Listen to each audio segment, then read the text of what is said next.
Markets went from optimism to euphoria yesterday on reports that a peace proposal between the US and Iran could help end the conflict, sending oil prices sharply lower, equities to fresh high levels, and the US dollar broadly weaker. But investors may be getting a little bit ahead of themselves because previous peace headlines ultimately ended in disappointment. And I don't want to kill joy, but the risk of a sudden reversal still remains high, with oil shortages and renewed price spikes still possible if tensions escalate again. So welcome to Swissquote's Daily Market Talk. It's Thursday, 7th of May. I'm İpek Özkardeşkaya. I will try to put the pieces together to understand why markets are behaving the way they do. But before I do, and as always, please keep in mind that opinions are my own and this is not financial advice.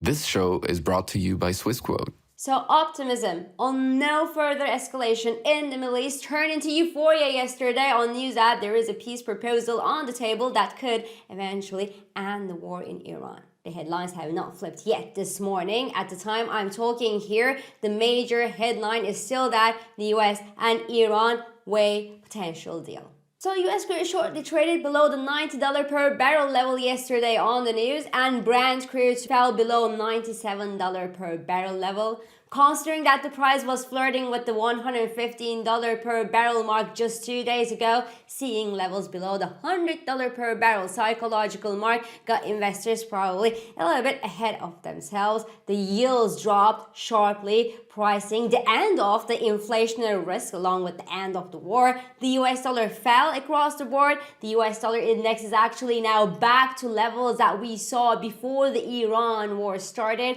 and equity markets rallied, of course. Major technology heavy indices hit fresh record high levels, also bolstered by strong earnings from chip companies that were announced this week, cementing the AI's growth story. Samsung, for example, joined the Trillionaires Club after announcing a nearly 50-fold profit rise for its chip unit alone. That basically makes up around 94% of its total earnings. AMD rose more than 18%, rewarded for its own record earnings and strong guidance. And the latter didn't even prevent the rival Nvidia from rallying nearly 6% on its side, as a sign that the AI cake is big enough for everyone to be fully fed. At least this is what investors think. As such, Nasdaq 100 gained more than 2% yesterday, and gold rallied nearly 3%, taking advantage of the sharp drop in the US dollar and the global sovereign yields that compressed opportunity cost of holding the non-interest bearing metal. Now all this is great, but there's no certainty that it will last. Because we had peace proposals before and market rallies over the course of past weeks, and all of them ended in disappointment. And given the chaotic diplomacy, and given how the US lost control over the situation in Iran, and given the earlier unfounded announcement of progress in the situation, I would like to say, I will clap when Iran confirms. Because the longer this drags on, the greater the risk of oil shortages and sharper spikes in oil prices. And well, a 180-degree turn in the situation is just one headline away. Just one headline away. But the thing is, you can't enter a super winning trade on the news. After the news, you must enter a great trade in expectation of the news, in expectation of an event, and this is what's leading to this maybe premature rush to equities along with earnings, of course, and this massive volatility that we see these days. This morning, oil prices are higher than yesterday's dip levels, still lower than early week levels, but the risks remain two-sided. Topix and Hang Seng Index, on the other hand, are up to date to catch up the past day's holiday lag, while Kospi posted a small gain at the time I'm talking here, following a 48% rally since the beginning of April. Now remember, most of these gains are thanks to the rising memory chip demand that created shortage and pushed memory chip prices notably higher.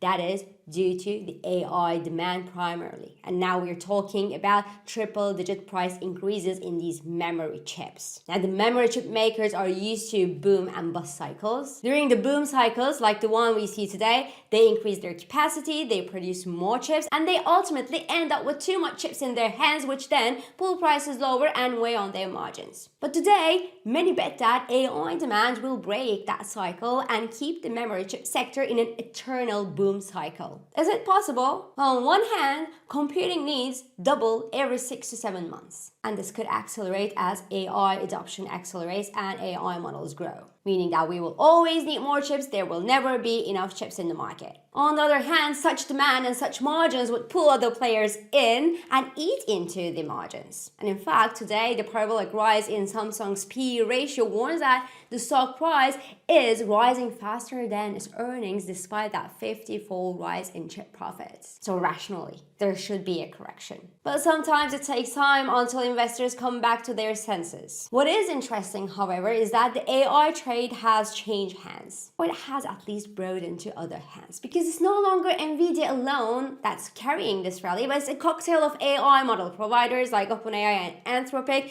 through their partnerships and their partnership prices. A bunch of different chip makers, GPU makers, CPU makers, CPU makers, memory chip makers to keep this system together and growing. And it's also construction equipment makers, remember, like Caterpillar, for example, because you need to build all these data centers. On the flip side of this trade, the software companies are shaken by headlines like the one that freshly dropped this week about Anthropic's new agents for performing financial services tasks. In reaction, LSEG was down 2.5% yesterday, again in London, which I think may be an opportunity to buy the dip when you think that AI can eventually replace their models and their platforms, but the data is still theirs to sell. But anyway, with all these changes happening, the earnings season is sure going well. Besides the fact that more than 80% of the S&P 500 companies that already reported earnings reported better than expected results, Deutsche Bank analysts also call this earnings season one of the best earnings season in 20 years. And they're probably right. The Middle East war impact was nowhere to be found. The trade war, nobody really talks about it anymore.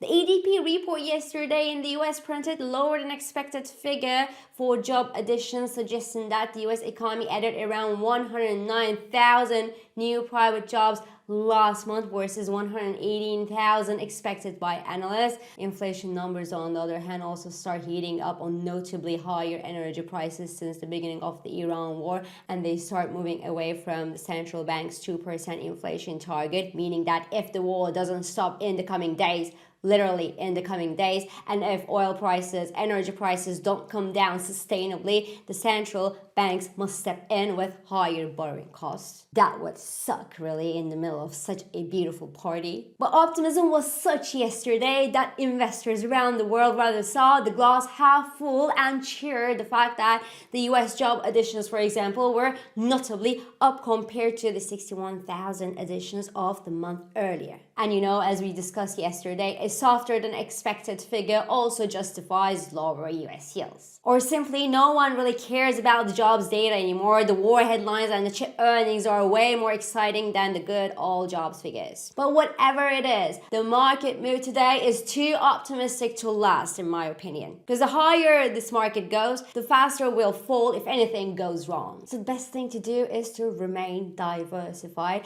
and well conscious that we will more likely than not face high volatility in the coming days. So let's cross fingers for this peace proposal to become reality. This is all for today. I'm İpek Özkardeskaya, and thank you for joining me, and thank you for all your beautiful and supportive comments.